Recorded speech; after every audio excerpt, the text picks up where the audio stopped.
होली की आत्मा। बचपन से शहर में रहने वाला मनोज इस साल होली की छुट्टियों में अपने गांव दुर्गापुर वापस आता है, जहां उसे देख पूरा गांव खुशी से झूम उठता है।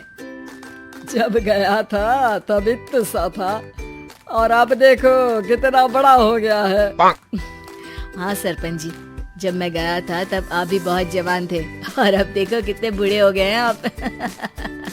चलो चलो बढ़िया है, बच्चा घर वापस आ गया। इसी खुशी में आज रात पार्टी होगी। क्या बात है, गांव में भी पार्टियां होने लगी। वैसे अगर पार्टी की बात है तो आज क्यों सीधा होली पार्टी करते हैं।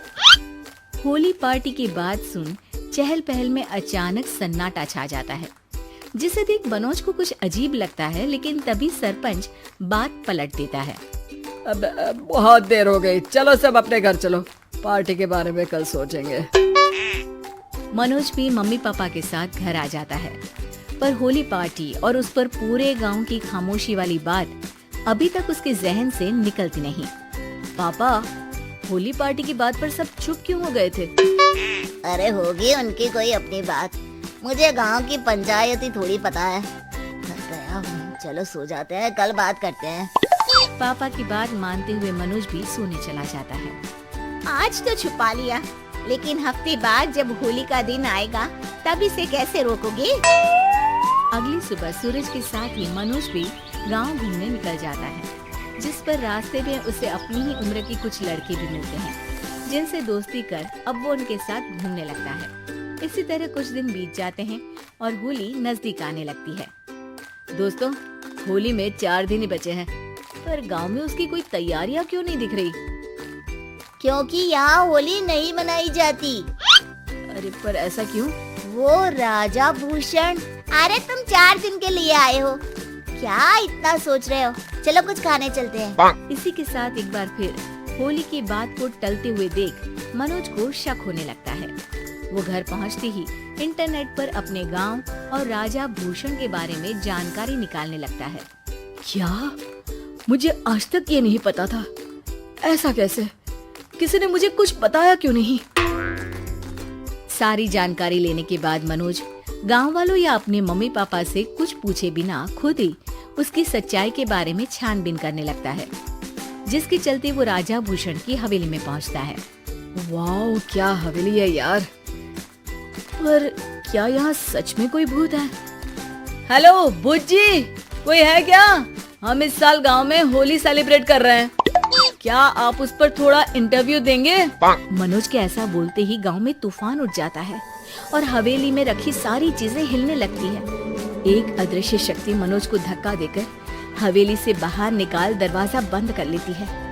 ये सब देख मनोज हैरान रह जाता है। क्या अभी मुझे हवा ने धक्का देकर बाहर निकाल दिया? मेरे होते हुए इस गांव में कभी होली नहीं मन सकती, इसलिए दोबारा ऐसी कोशिश भी मत करना, अंजाम बुरा होगा। आवाज सुन मनोज हैरानी से इधर उधर देखने लगता है, पर उसे कोई दिखाई नहीं देता। वो गांव वापस आ जाता है, जहां तूफान की वजह से सब कुछ तहस महस हो चुका होता है। आखिर ये तूफान आया कैसे? ना ऐसा कोई मौसम था और ना ही हमने होली का त्योहार मनाने की बात की थी। सरपंच की बात पर कोई रिएक्शन दिए बिना मनोज चुपचाप अपने घर चला जाता है। इस तरह देखते ही देखते होली का दिन भी आ जाता है और मनोज रंग लेकर गांव में निकल जाता है, लेकिन गांव पूरी तरह खाली होता है। अरे त्योहार का दिन है, धूमधाम की जगह मातम क्यों मनाया हुआ है? मनोज की आवाज सुन सब अपने घर की खिड़कियां खोल के घर के अंदर से ही उसे वापस जाने के लिए कहने लगते हैं, पर वो किसी की नहीं सुनता।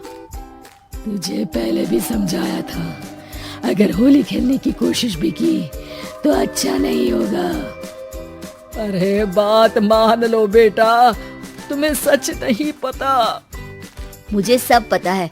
सालों पहले इस राजा ने एक अंधविश्वास फैलाया और आप लोग आज तक उसे मानते आ रहे हो। अरे बेटा, जब तुम पैदा भी नहीं हुए थे उससे भी बहुत पहले से इस गांव पर होली का श्राप है। अगर गांव में होली का त्योहार मनाया जाता है तो प्रलय आना पक्की बात होती है। राजा भूषण इस सब में नहीं मानते थे और त्योहार मनाने लगे, जिसके चलते होली वाले ही दिन पहले उनके बेटे की और फिर उनकी मृत्यु हो गई। तभी से गांव की रक्षा के लिए उनकी आत्मा उस हवेली में रह रही है। सबकी बातें सुन मनोज उलझन में पड़ जाता है।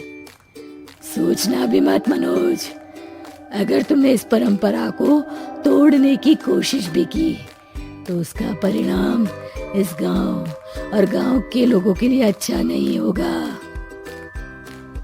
मुझे भी यकीन नहीं हो रहा कि आप लोग एक बेतुकी बात को मानकर सालों से रंगों के त्योहार को मातम की तरह मनाते आ रहे हो। मनोज किसी की कोई बात ना मानते हुए पूरे गांव में रंग बिखेर देता है, जिसके तुरंत बाद वहां तूफान के साथ बिजलियां गरजने लगती है। अचानक मौसम में ऐसा बदलाव देख जहां मनोज कंफ्यूजन में आ जाता है, वहीं गांव वाले डर से सहम जाते हैं।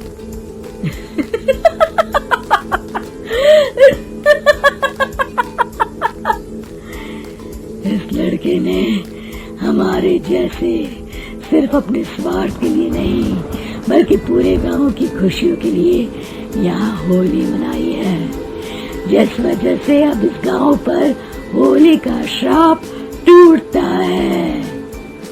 ऐसा बोलकर राजा का भूत वहां से गायब हो जाता है, जिसके बाद गांव के लोग धूमधाम से होली मनाते हैं।